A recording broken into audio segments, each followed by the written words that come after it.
El laberinto de la mente, camino hacia una conciencia ampliada, de Radko Tichavsky, que está aquí. Y yo le estuve dando una revisada, y haces todo un viaje por la historia, todo un recuento histórico. Bueno, primero que nada eres investigador, eres profesor y eres un apasionado de muchas cosas.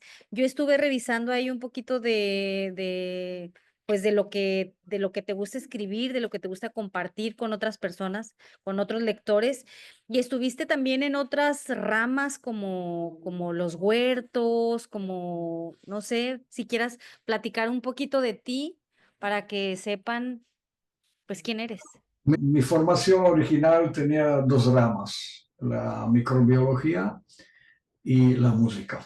Por razones del destino, decidí dedicarme un tiempo, una parte de mi vida, a la música. Me recibí como compositor de música clásica en la Academia de Artes en Praga. Después hice una maestría. Posteriormente, cuando me trasladé a México, soy de origen checo y naturalizado mexicano, cuando me trasladé a México, todavía una parte de mi vida me he dedicado a dirigir una facultad de música, a dar clases de composición musical, a dar cursos de capacitación a los maestros de música universitarios. Y después la vida dio algún extraño giro y simplemente dije, ya basta de música, voy a descansar de la música y voy a dedicarme a lo que siempre ha sido, digamos, un segundo hilo o un tercer hilo, podríamos decirlo, porque siempre me gustaban las plantas, ¿no?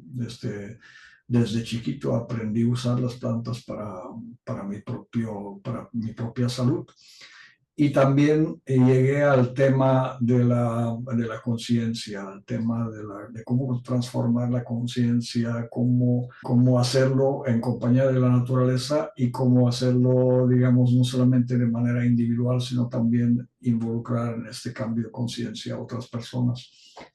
Y en este lapso estudié un doctorado con el doctor Pupo Pupo, que es una personalidad aquí en Monterrey.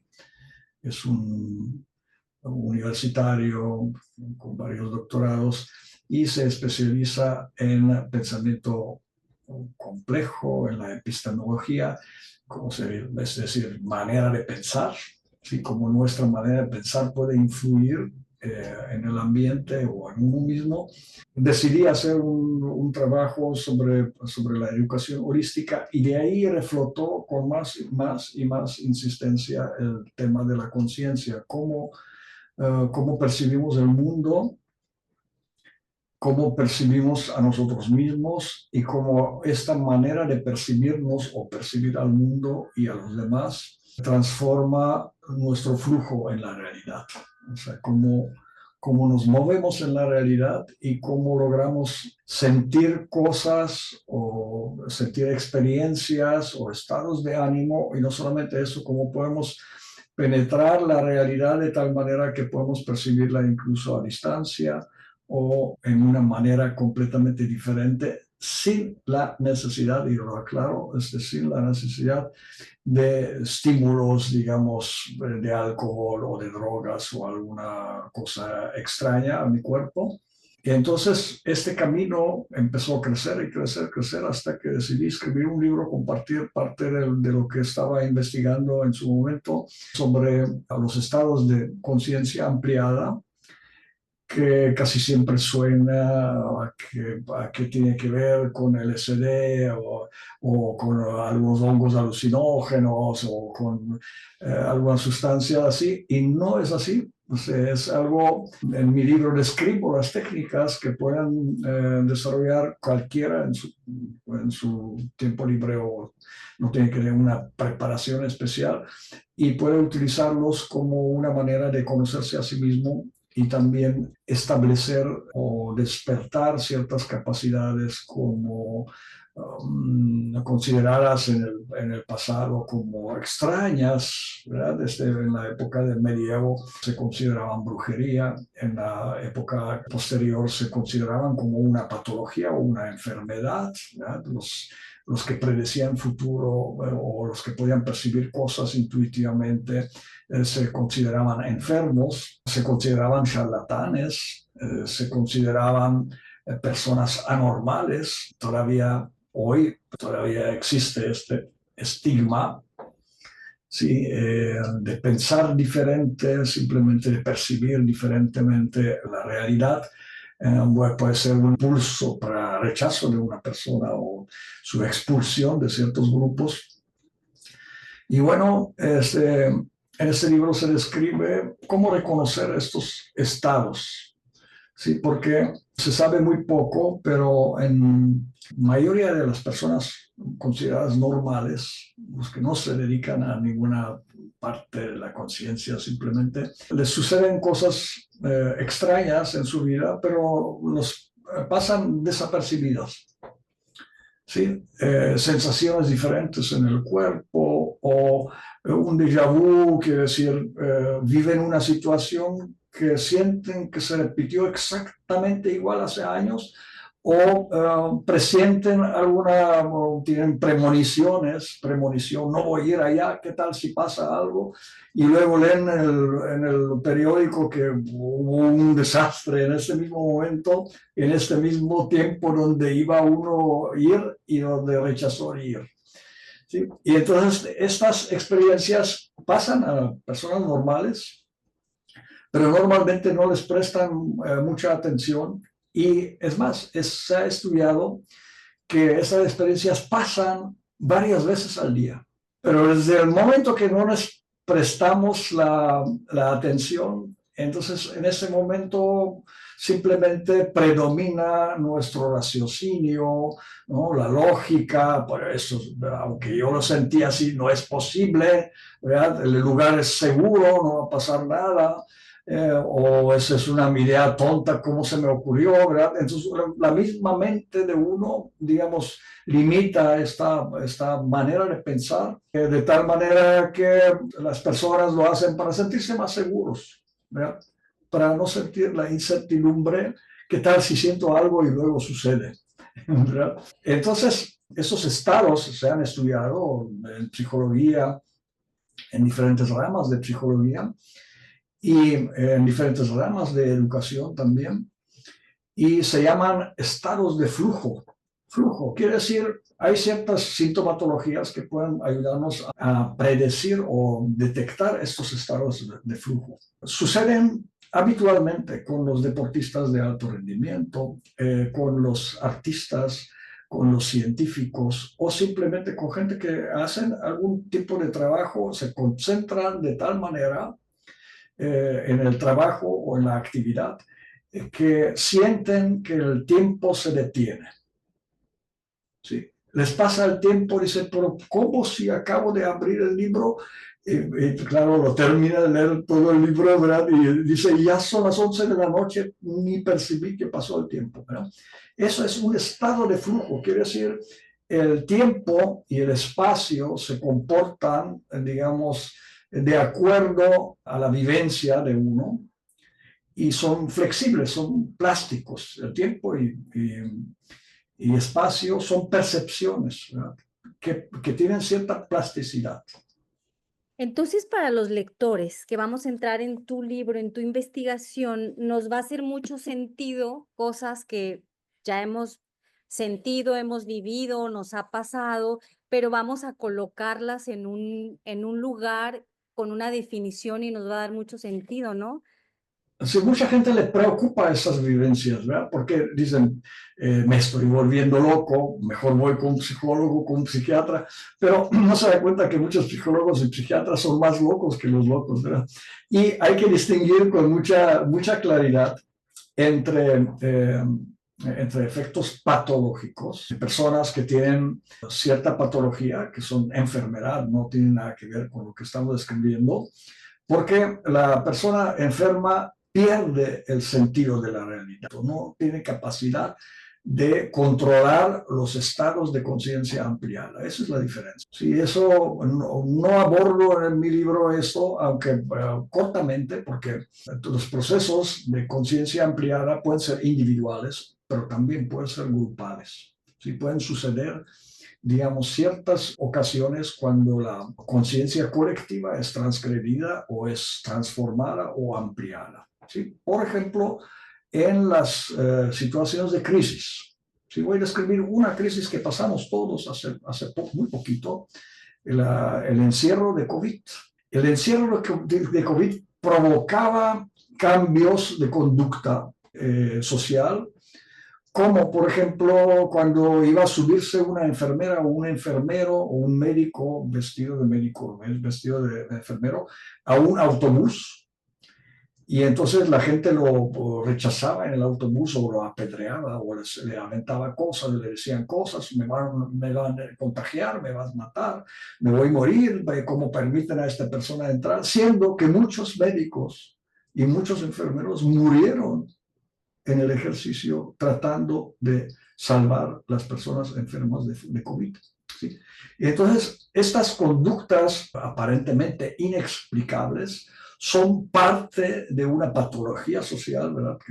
Patología de conciencia, que se desarrolló por la urgencia o por el peligro inminente de la muerte que percibió la colectividad. Y entonces esa transformó la manera completamente de cómo las personas se conducían, cómo nos conducían. O muchas personas después de un alto tiempo de encierro en su casa, voluntario o no, se sentían desesperadas. Había personas encerradas en el hospital que no lo podían, que estaban enfermos de COVID, que no lo podían abandonar, que estaban enchufadas, que se quitaban los tubos, ¿verdad? Y decían, déjenme morir, déjenme salir, ¿verdad? Entonces, estas sensaciones de la muerte inminente producían cambios, trastornos o percepciones de la realidad.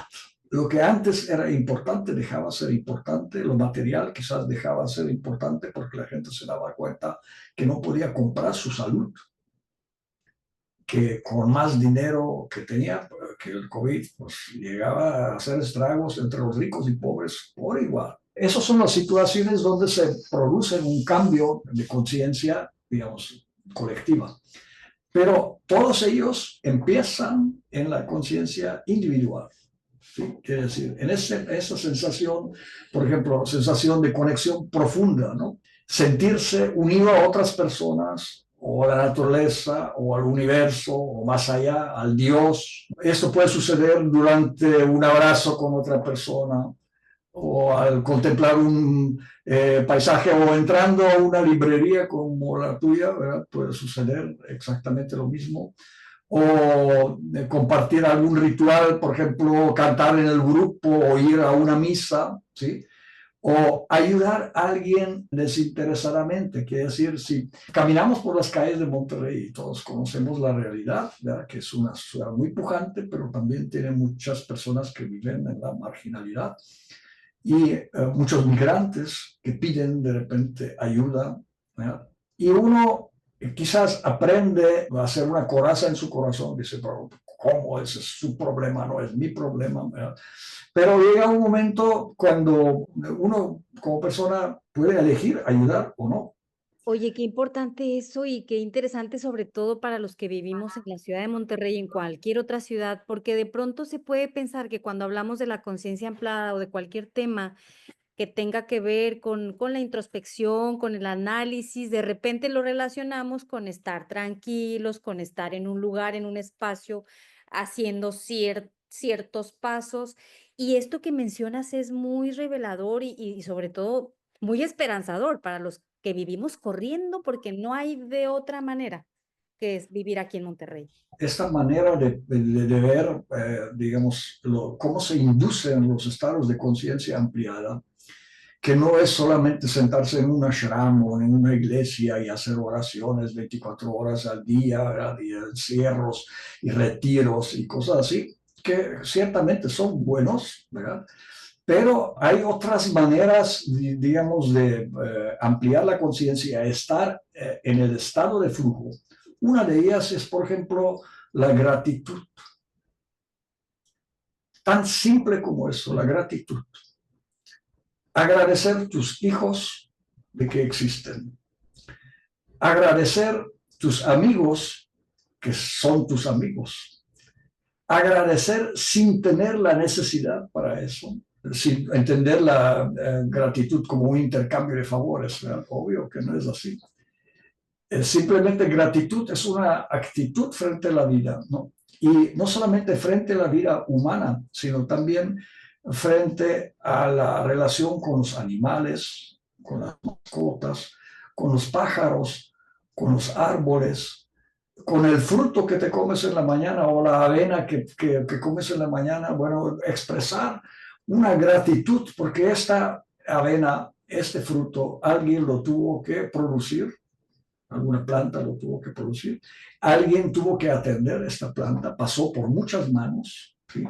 Y esta gratitud se refleja también en cambio de actitudes frente a la vida. O sea, la conciencia ampliada no es solamente un ejercicio extático de estar en la nirvana o el samadhi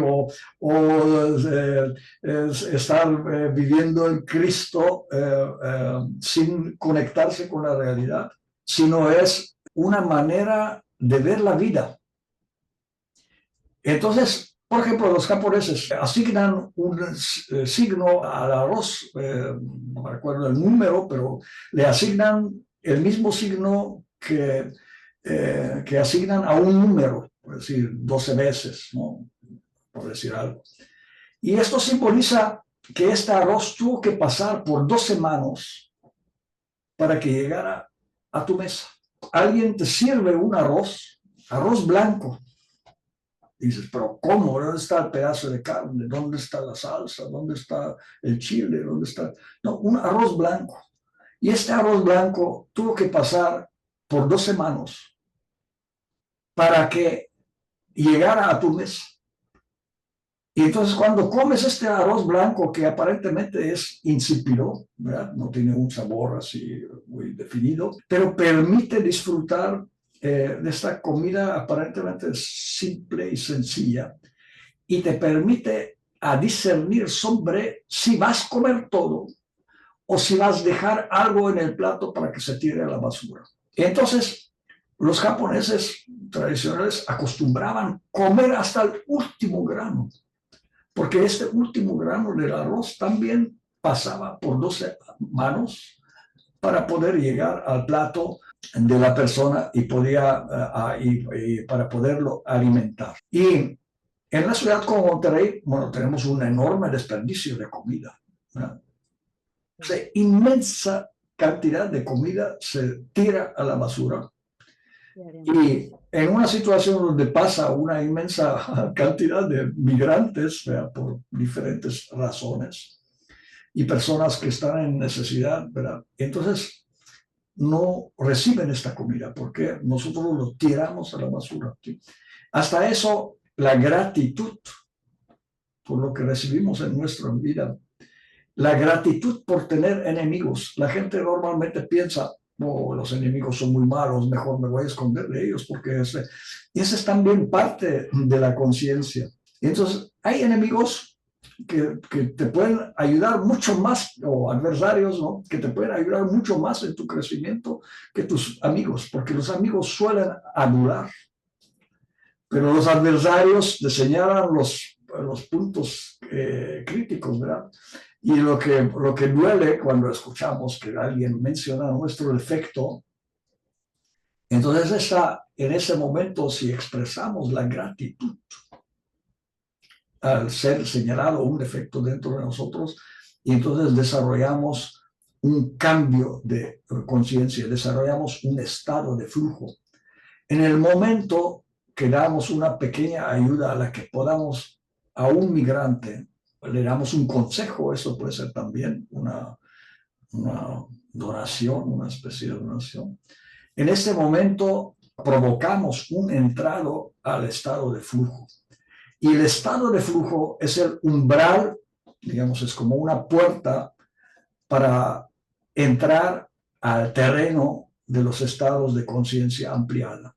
Quiere decir, por definición, nadie puede llegar a un estado de flujo realmente elevado si no toma en cuenta lo que sucede a su alrededor, si no se responsabiliza por lo que sucede en su alrededor. Aquí hablamos sobre una responsabilidad, digamos, mucho más básica, no hablamos sobre responsabilidad ciudadana y esas cosas que ya están muy choteados, podríamos decirlo, ¿verdad?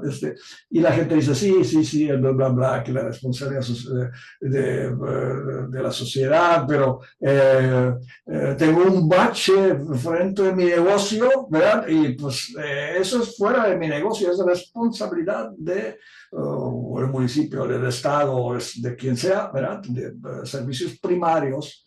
Pero cuando descubres que pasa una persona embarazada y de repente se cae.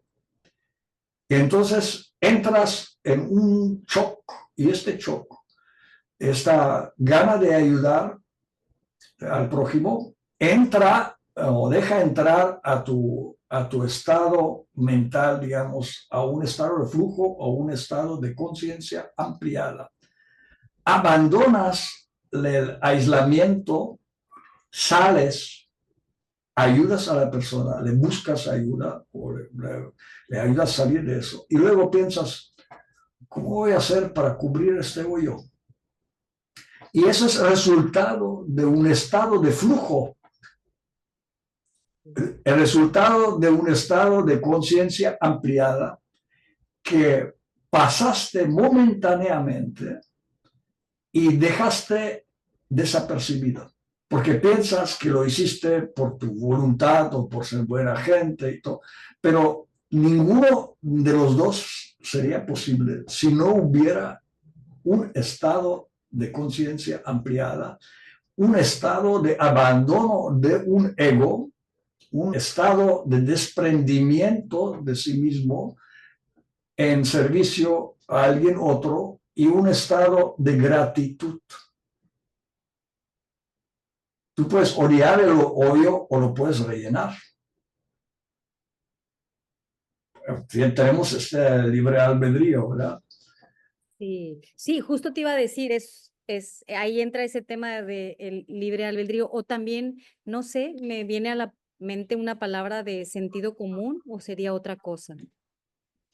El sentido común puede ayudar también, ¿verdad? Porque el sentido común está relacionado con la capacidad de observación. Okay. Sí. Observar de manera atenta, estar en el presente, ¿verdad? No pensando lo que pasó cuando me peleé, me dieron una multa y luego no sé qué, ¿verdad? Hay gente que vive en el pasado, ¿verdad? Que cualquier cosa que les digan se remontan a un pasado de lo que les pasó y lo que les pudiera pasar, ¿verdad? Como la persona que ve una cáscara de plátano tirada, hay varias actitudes que puede desarrollar, ¿verdad? La primera puede decir, ay, cáscara de plátano, otra vez me voy a resbalar y caer. Es una actitud. Y la otra, que levanta la cáscara de plátano y se preocupa, dice, ¿qué tal si viene alguien, se resbala y se cae? No piensa en que se va a caer él mismo o ella misma, pero se preocupa por otro que pudiera caerse, ¿verdad? Y luego hay un tercer tipo de persona, y esto tiene que ver con una esfera que llamamos sociogénesis, porque en la toma de conciencia o estados de conciencia ampliada se pueden reflejar desde las emociones, los pensamientos. Luego, los pensamientos y emociones tienen una evolución, eso lo llamamos noogénesis, quiere decir una evolución del pensamiento, como evolucionamos a lo largo de la vida, ya sea por edad o ya sea por dificultades que nos presenta la vida. Hay jóvenes que son sabios desde niños o desde jóvenes, y hay viejos que no llegan a ser sabios jamás, ¿verdad? Que siguen viviendo en la adolescencia o incluso de antes. ¿Ya? Entonces, la tercera actitud es, ¿qué tal si junto más personas y hacemos un grupo para resolver el problema de la basura en la calle o frente de este negocio? Y luego hay otros que lo llevan, digamos, más allá, ¿verdad? Dicen, bueno, ¿qué tal si extendemos este programa y vamos a hacer un grupo de voluntarios para que resolvemos el problema de la basura en Monterrey, independiente de todo? Y hay personas que se preocupan no solamente por la calle o por la ciudad, se preocupan por todo México, o se preocupan por América Latina, o se preocupan por la ecología o la basura en el mundo. ¿Cuál es la diferencia entre estas diferentes personas? Bueno, la única diferencia es el estado de conciencia. Quiere decir, qué alcance vamos a dar a nuestro pensamiento, nuestras emociones, nuestro pensamiento, nuestra espiritualidad, hasta dónde vamos a parar, digamos, esta expansión de la conciencia. Y cómo esta expansión de nuestra conciencia puede redirigir nuestra manera de sentir, pensar, actuar, hablar y convivir con la naturaleza o con los humanos o con cualquier contexto. Entonces aquí estamos hablando sobre algo que es un pensamiento, digamos, no lineal, probablemente tiene una base muy fuerte, base intuitiva, que ha sido desechado del proceso educativo y de la formación de la sociedad, ¿verdad? Porque pues no puedes dejar de pagar los impuestos simplemente por el hecho que intuiste que no sería bueno, ¿verdad? Por ejemplo. ¿Sí? O sea, tienes una fecha de límite, tienes que realizarlo, ¿verdad? O tienes que cumplir con ciertas cosas del mundo físico, pero la manera de interactuar con el mundo físico es regida o organizada a partir de lo que sentimos, lo que pensamos y lo que aspiramos para nosotros o para el mundo, dependiendo qué tan grande es el límite que nos vamos a poner. Entonces, hablamos sobre estados específicos, estados de emociones expandidas, por ejemplo, un amor incondicional, una paz profunda o una alegría sin causa aparente. Todos tenemos causa para ser deprimidos, ¿verdad? Si lo vamos a analizar, sobran las cosas por las que puede uno deprimirse, ¿verdad? Por las guerras en el mundo, por el estado de la sociedad, por la violencia, por las pocas oportunidades económicas o dificultades económicas, o por los divorcios o por las broncas en diferentes grupos de trabajo o familiares. Siempre tenemos miles o millones de cosas para deprimirnos y para sentirnos descontentos y tristes, ¿verdad? ¿Cómo sucede? Y no es solamente comer mucha avena, ¿verdad? Y sentarse en posición de loto, ¿verdad? Para entrar en la ataraxia, desconectarse de la fisicalidad, vivir en el nirvana. Eso no da una resolución. Entonces, ¿cómo sucede que se elaboran estos cuadros, estas maneras de pensamiento, estos insights repentinos o duraderos, ¿verdad? Que te permiten despertar, ¿sabes? Ver la luz en la oscuridad. De eso estamos hablando, sobre las emociones expandidas, por ejemplo, tras de practicar la gratitud, durante una conexión espiritual o escuchar música inspiradora o simplemente observar un escarabajito, una mariposa que se posó en una parte de tu jardín, un ratoncito que apareció en tu negocio, entonces en lugar de matarlo, a lo mejor lo puedes recoger y lo puedes soltar en la naturaleza.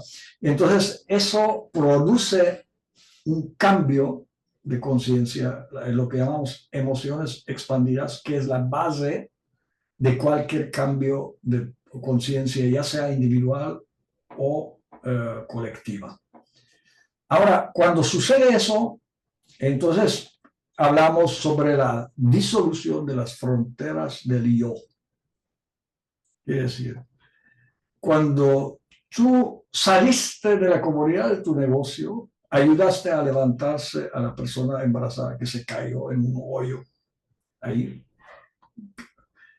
Saliste de la comodidad de tuyo, desprendiste pues, temporalmente sentirse parte de algo mayor que tú. O sea, perdiste temporalmente la sensación de una identidad separada. Es decir, yo estoy aquí en mi negocio, yo y mi negocio y mi chamba, y para qué me voy a meter en broncas. En ese momento, sin prácticas contemplativas, sin ningún artefacto especial que tendrías que tragar o fumar o recibir, ¿verdad?, en forma de pastilla o de lo que sea, ¿verdad?, has hecho algo fuera de ti. Entonces aparecen sensaciones nuevas. Por ejemplo, la sensación de saber sin saber. Cuando tienes que resolver un problema, alguien te pregunta qué hacer. ¿O cómo se te ocurrió qué hacer? ¿Dónde llamar? ¿O qué decir? Bueno, probablemente actuaste porque tuviste una certeza interna, ¿verdad?, sobre eso. Algo que no puedes explicar racionalmente, no tenía sentido, no tenía un provecho, no tenía un beneficio, no era nada medible, no ganaste nada extra para eso, no te compraron más libros, no te inscribieron más participantes en los cursos, no te hicieron descuento en impuestos, simplemente te arrojaste, hiciste algo sin saber. Y probablemente si alguien firmara esto exteriormente diría, esta persona sí sabe, supo qué hacer inmediatamente. Y esto le llamamos sensación de saber sin saber. También se describe esto como sueños lúcidos. Quiere decir, capacidad de tomar decisiones instintivas o en sincronicidad significativas que te hacen aparecer como una persona con dominio pleno de la situación.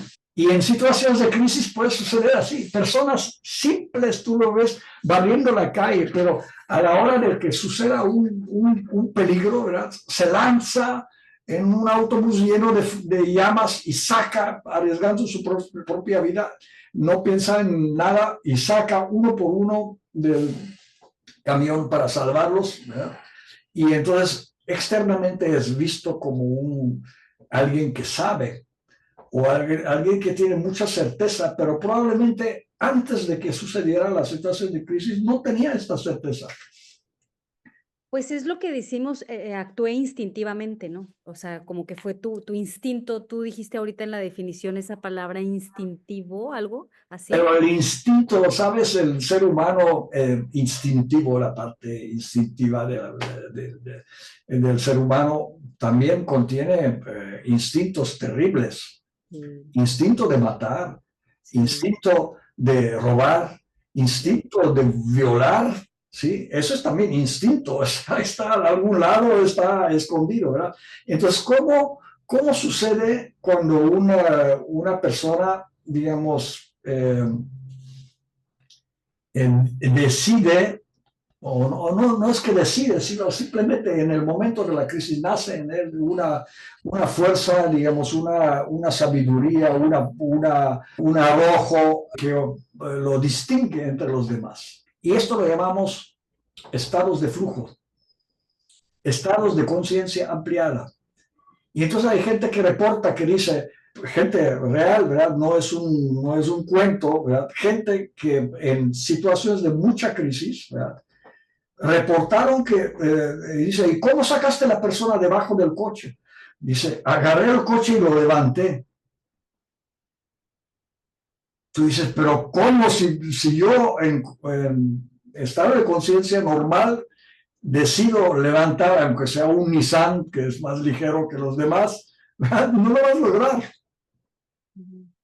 No, Como esta persona que no era una persona fisioculturista, una persona especial, ¿de dónde salió esta fuerza, ¿verdad?, de levantar el coche y salvar a una persona de situación de crisis, salvarle la vida, ¿De dónde se proyectó esta fuerza o cómo fue esta fuerza? Entonces hay gente que dice, bueno, fue el Dios que le ayudó o fue el cambio de conciencia, ¿verdad? Porque un cambio de conciencia hace cosas tremendas. Por ejemplo, hace años habían organizado en Monterrey una prueba física muy, muy tremenda, ¿verdad? Era como una especie de hombre de hierro, ¿verdad? Pero así como 10 veces o 20 veces más difícil, ¿sí? O sea, en lugar de correr un maratón, pues corrían como 10 maratones y luego tenían que pasar no sé cuántos cientos de kilómetros en bicicleta y luego cuántos kilómetros de nado, ¿verdad? Entonces solamente una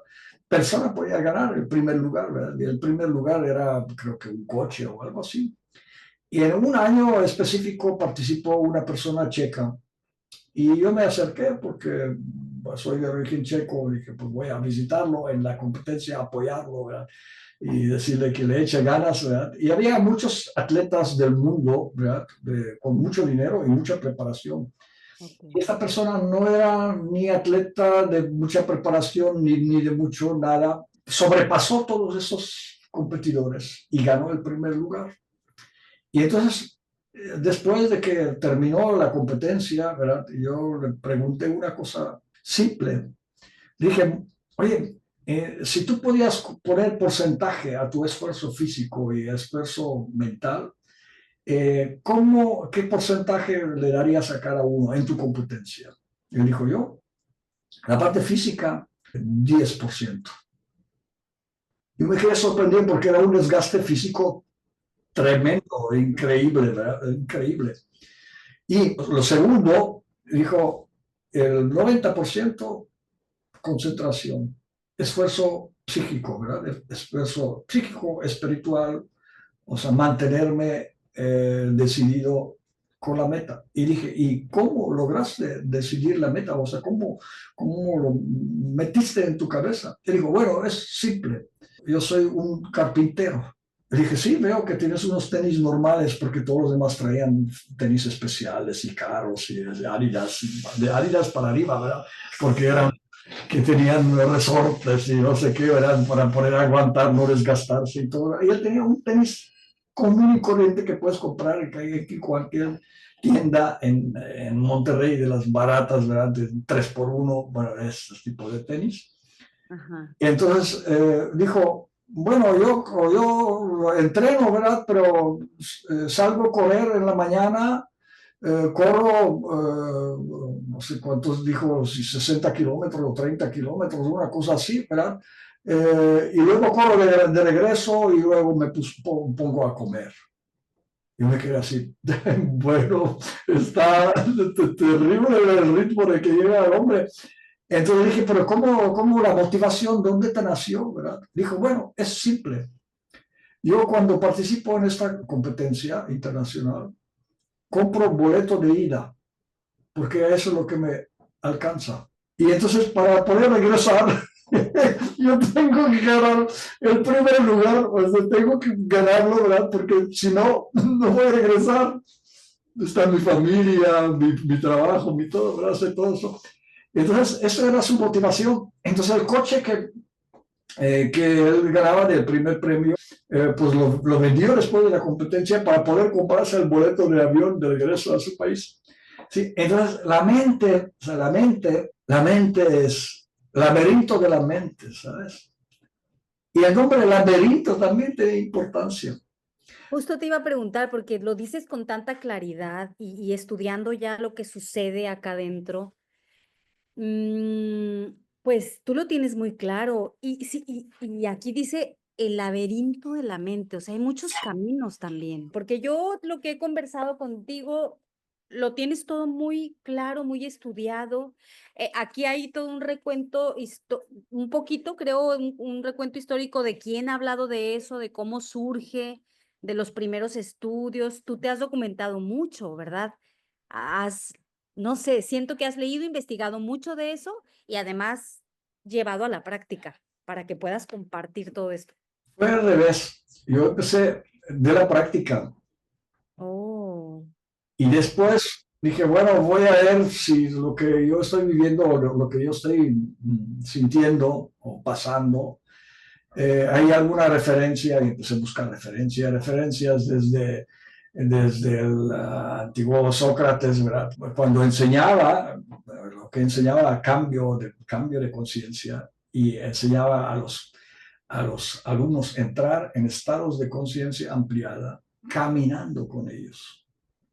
No estaban sentados, caminaban con el maestro y él platicaba, ¿verdad? Y le daba ciertas preguntas socráticas, se conocen ahorita con preguntas socráticas, ¿verdad? Y la misma muerte de Sócrates, ¿verdad? ¿Cómo se produjo? Sócrates fue acusado de pervertidor, digamos, de la juventud, porque les metía ideas extrañas, lo condenaron, pero le dijeron, bueno, mira, tú tienes dos opciones, si te retractas públicamente, ¿sí? Te quitamos Sí. la pena. Y la pena era pena de muerte. Y él dijo, bueno, y si no me retracto, dijeron, bueno, la pena de muerte. Ah, dijo, bueno, pena de muerte. Yo no me voy a retractar. Y mandó comprar doble dosis de cicuta, doble, para que no se que quedara a la mitad. Esa no me la Y sabía. se envenenó con cicuta, que es una planta venenosa. Hizo un brebaje, mandó su esposa, ¿verdad? Desde que le trajera el brebaje a la cárcel, ¿verdad? Y tomó la cicuta y así como se murió Sócrates. Se murió, era una muerte, digamos, por conciencia. No estaba dispuesto de retractarse por algo que él consideraba una verdad. Posteriormente, Platón empezó a escribir, porque Sócrates no escribió nada, ¿verdad? Platón empezó a A escribir través de Platón. sobre Sócrates, pero arriesgaba también, porque al escribir sobre Sócrates, reconocía a Sócrates como su maestro, Sí. ¿verdad? Entonces arriesgaba que alguien dijera, ah, tú también sigues las enseñanzas de Sócrates y además escribes sobre ellas, te vas a meter en la cárcel también, ¿verdad? También arriesgaba por la misma conciencia, ¿verdad? Ahora, Sí. la pregunta es, ¿por qué le puse laberinto? Sí. Bueno, porque el laberinto antiguamente ha sido y es un lugar que se considera como un portal de estado de flujo. Por eso los reyes o los nobles en aquel tiempo construían laberintos en sus jardines. No era una solamente una diversión, ¿no? Perderse entre los canales, ¿verdad? Y no saber cómo salir, sino en el momento cuando tú estás en un laberinto y te topas con las paredes y no tienes manera de salir arriba, poner un dron de arriba y ver qué es lo que sucede ahí. Entonces la mente entra en un estado de shock, en un estado de pánico temporal, y este pánico desarrolla capacidades de intuición. O sea, el laberinto, desde antes de los griegos, durante los griegos, la cueva de Minotauro, en Creta, una vez me tocó dar clases a unos 300 metros de la cueva de Minotauro, todavía existe en Creta. Está actualmente cerrada porque durante la Segunda Guerra Mundial, en los laberintos de las cuevas ahí, ¿verdad? Los nazis habían colocado sus dinamitas y todo, ¿verdad? Entonces estaba cerrada porque todavía en la época actual entraba la gente por curiosidad, ¿verdad? Y les explotaba algo y perecían ahí. Entonces, las cosas de los laberintos, ¿verdad? Los laberintos realmente tenían una función. Juan Amos Comenius, un gran educador, escribió Laberinto del Mundo y el Paraíso de Corazón, así se llama el libro. Y Octavio Paz escribió El Laberinto de la Soledad. ¿Por qué el laberinto? Porque el laberinto es el lugar, es el portal, es la puerta, es el umbral que te da posibilidad de desarrollar una solución a algo aparentemente insoluble. Y en ese momento, cuando tú tratas de resolver algo insoluble, como por ejemplo observando las nubes. Desde anterior, desde la época, el principio del ser humano, se acostumbraba a algo que se llamaba lectura de nubes o lectura de café, o los prehispánicos hacían lectura de semillas de maíz, arrojaban un puño de semillas de maíz y la semilla de maíz tiene una punta y como una pompita, ¿verdad? Entonces, dependiendo de a dónde, en qué formaciones se desarrollaban entre las semillas, predecían el futuro de la cosecha o futuro de la persona o futuro del imperio. Los adivinadores, digamos, arrojando el maíz, era una de las castas altas en los antiguos mayas y aztecas. Al observar patrones inusuales o muy complejos, ¿verdad? Como son las nubes o como es el sedimento de café, ¿sí? Porque cada vez que tú volteas el sedimento de café va a salir en forma diferente, aparentemente en formas caóticas. Pero si tú observas ese sedimento, o observas estas nubes o estas semillas, entonces en ese momento empiezan a aparecer imágenes, pájaro volando, o el dragón asomándose, o mi abuela que apareció ahí, ¿verdad? O la nube que de repente decía, tal es así que en la Biblia también decía, cuando haces una oración, cierra tu ventana, ¿verdad? Porque si no la cerraras, ¿verdad? Pueden observarlo algún pájaro y esto lo transmite a las nubes y hay gente que sabe leer las nubes y se van a enterar de tu oración. Esa es cita bíblica. Si quiere decir, en la época también había conciencia de que hay varias maneras de acceder a la información. Tan es así que incluso los cuerpos de seguridad utilizan gente digamos, psíquicos, ¿verdad? Que utilizan o que buscan las personas a distancia o que desarrollan la capacidad de ver instalaciones o de velar secretos que físicamente es imposible de penetrar, pero estas personas tienen la capacidad a distancia, a destiempo, conectarse y de alguna manera visualizarlo. O la lectura de espejo negro. Eso también fue. La palabra negro no es negativa, es simplemente colocar el espejo en un lugar, digamos, de penumbra, ¿sí? Donde no se distingue claramente la imagen, el reflejo de la imagen. Se observa durante unos minutos. Después de hacerlo un tiempo, unos 3 minutos, 5 minutos, sin enfocarte en detalles, simplemente hacer como una mirada general, la imagen empieza a distorsionarse y empieza a parecer ajena. Le llaman déjà vu óptico. Y en ese momento, lo que sucedía en Blancanieves, ¿verdad?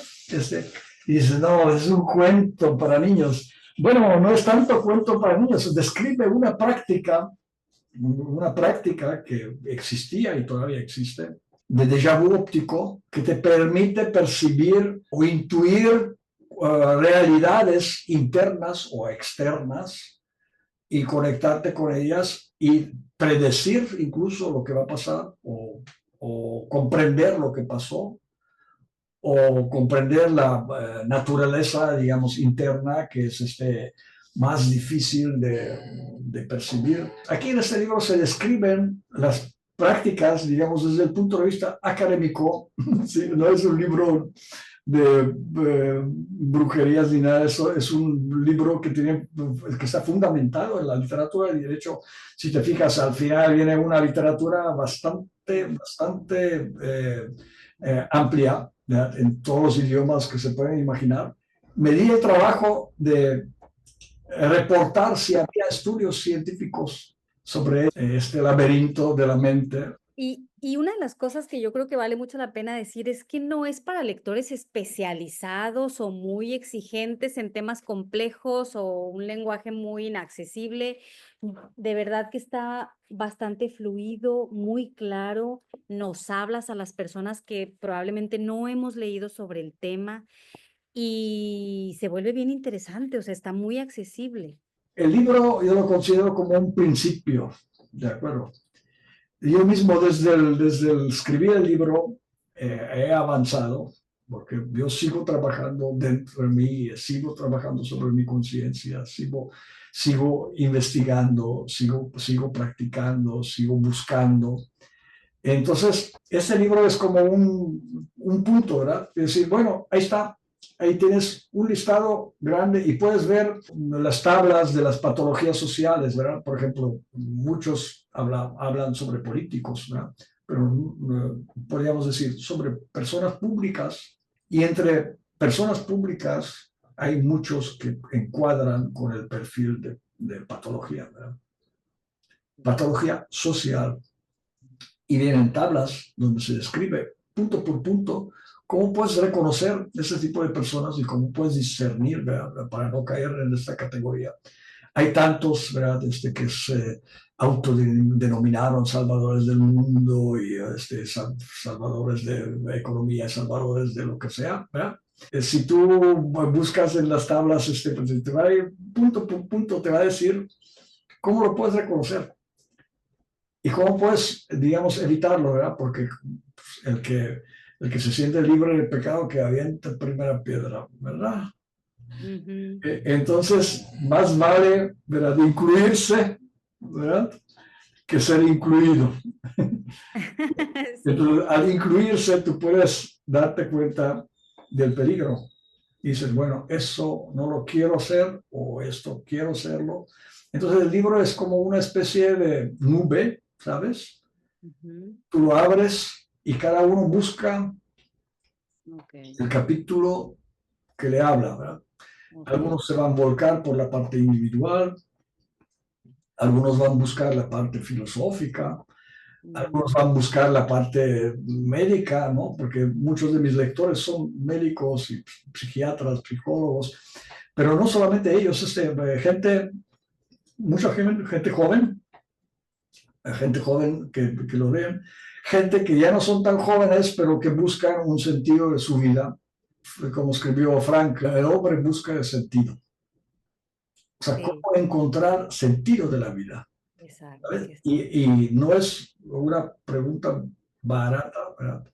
Porque si no, tú volteas ahí alrededor, ¿verdad?, hay tantas personas que perdieron el sentido de la vida. Son, digamos, funcionales dentro de la sociedad, sí, trabajan, reciben sueldo, pagan impuestos, tienen niños, ¿verdad?, pero perdieron el sentido de la vida.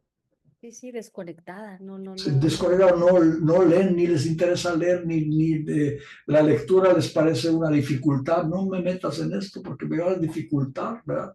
Hay personas que prohíben a sus hijos, y muchas personas de mucho dinero, ¿verdad?, que mm, dicen, escoge la maestría donde tú quieras. En la universidad más prestigiada, yo te la pago, no hay problema.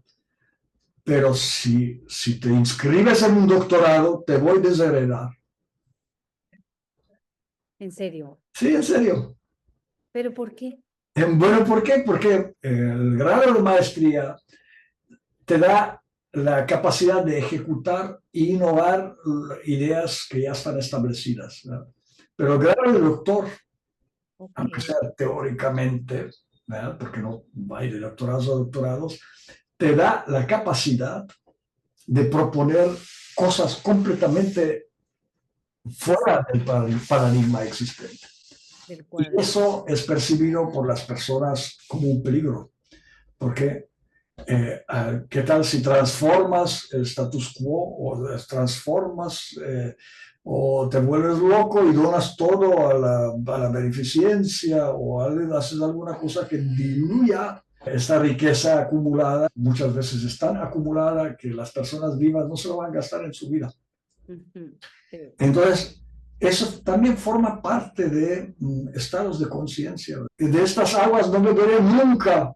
Y bueno, pasan años y estás estás ahí, bebiendo de esas aguas. y apareces en una tabla, si me entiendes, caracterizado en una tabla Sí, de una patología, ya sea individual o colectiva, un pequeño colectivo o grande. El laberinto de la mente es un tema importante, fundamental, súper actual, ujú, en el tiempo de las inteligencias artificiales y todo, ¿verdad? Donde tú no requieres recordar qué día es porque tu celular te lo dice y no requieres saber nada porque le preguntas a Siri o a la otra Alexa, ¿verdad? Y te lo dice, y si no, te aparece automáticamente, tú dices, ahorita estoy buscando, no sé dónde está la dirección del cine, ¿verdad? Y miras tu celular y dice, el cine más cercano está en la calle tal y tal, ¿verdad?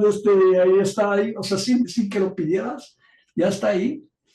Entonces, eso es lo que hace que la mente, que antes se activaba por medio de lectura de nubes y con oraciones y cosas antiguas, ¿verdad? Ampliarla con el ser espiritual, ¿verdad? Esas son cosas de viejos, esas son cosas de iglesias, eso es una cosa vieja, no sirve, ¿verdad? Porque ahora ya está todo en el celular, sí, pero la mente que no se usa, ¿Sé qué? se pudre como una carne vieja, se pudre, se deteriora, se enaniza. Qué triste. Entonces, es el laberinto de la mente, o sea, todos debemos entrar alguna vez en algún laberinto y todos hemos estado en alguna vez en un laberinto. Sí. Y a lo mejor ahorita hay muchísima gente que está en un laberinto, nada más que no se da cuenta que están ahí. Piensan que todo está bien, mientras que entra la quincena, todo está bien. Sí. Y no es así, porque algún día va a llegar el tiempo eh, cuando vamos a tener que tomar decisión Sí. de arrojarse y ayudar al prójimo o encerrarse en tu casa y esperar que la hectacombe cae también sobre ti. No, pues va a ser un viaje muy interesante leer tu libro. Va a ser mucho aprendizaje, mucho. Y va a ser un gusto tenerte aquí en la librería y conversar. Vamos a dar tiempo para conversar con los visitantes con los que vengan a la presentación de tu libro, para compartir también todas las inquietudes que puedan surgir, que yo creo que también debe ser muy rico rebotar ideas y dialogar sobre esto, porque es muy interesante. Y lo interesante es que nunca nadie sabe quién, ¿verdad? Como va uno y toca la puerta y del otro lado le contestan, ¿quién? ¿Quién es? Y el primero dice, ¿y quién está ahí? ¿Me entiendes? Sí. Nunca sabes quién es quién va a venir a tu conferencia donde tú te autopostulas como un presentador de tu propio libro. A lo mejor alguno de la audiencia es un maestro a escuchar, un maestro de aprender de él, una maestra, o, o simplemente una persona sin que se erija como maestro, sino una Mm. persona que tenga una sabiduría que puede iluminar, digamos, una reunión. Mm. Y finalmente conectamos como seres humanos, como personas, no tanto como las profesiones o lo que nos dediquemos en la vida. Es un libro que nos toca mucho como seres humanos. Sí, no Es, depende de la profesión, no tienes que ser psicólogo para no, preocuparte por tu manera de pensar. sí. Yo creo que sí es un libro que te mueve el chip, que te hace cambiar muchas cosas que ya tienes ahí por Bueno, ahí. la gente que lo ha leído dice que empezaron de una manera y terminaron saliendo de otra manera, ¿verdad? Sí, sí, yo creo. Algo produce el libro igual porque refleja de alguna manera lo que yo vivo en mi vida y lo que estoy investigando y lo que estoy trabajando y a lo que dedico toda mi energía. Entonces, bueno, de algún lado tiene que emanar algo, tiene que quedar algún residuo y si este residuo es reconocido por otra persona que le puede ayudar en su vida o puede despertar, hacer su despertar espiritual, digamos, o despertar de conciencia, o puede darse cuenta que está en un laberinto, o puede decir, yo tengo la capacidad de salir de este laberinto, que es la segunda parte, ¿verdad? ¿Cómo salir del laberinto? Primero es reconocer que estoy en un laberinto de la mente, ¿verdad? O sea, es como un laberinto. Entonces, cómo salir de este laberinto y cómo ayudar a otros a salir de sus laberintos, como ser humanos completos en su desarrollo emocional, físico, emocional, intelectual, espiritual. O sea, cómo unir las partes y no separarlas, ¿verdad?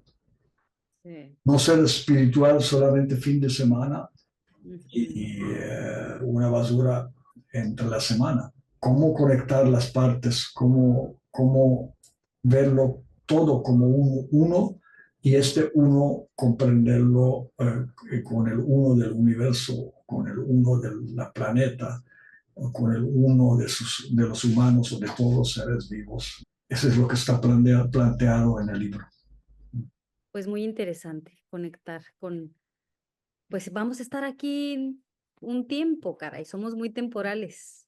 Todos Entonces, estamos de inquilinos aquí, no nos vamos a llevar absolutamente nada, ni nuestro propio cuerpo nos vamos a llevar. no, también se queda. Entonces, pues Mm. qué interesante, va a ser un gustazo tenerte acá y conversar. Y compartirlo, el tema de compartirlo con otras personas, con otros lectores Exacto. que trascienda. Pues qué interesante. Gracias, Diana, por la oportunidad de tu librería y por tu iniciativa de hacer esta entrevista. Yo creo que fue muy grato y tu espacio está muy bonito. Vale la pena visitarlo. Y hay libros muy interesantes. Es una librería de conciencia.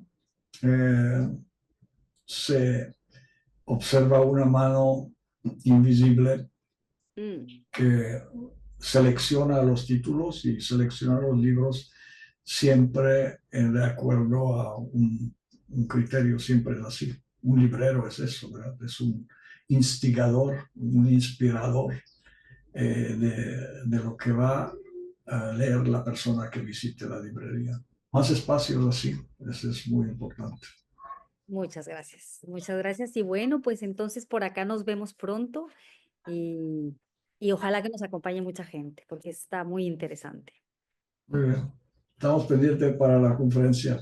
Un abrazo. Sale y vale. Igualmente, un abrazo, que tengas un Nos vemos. bonito día. Bye.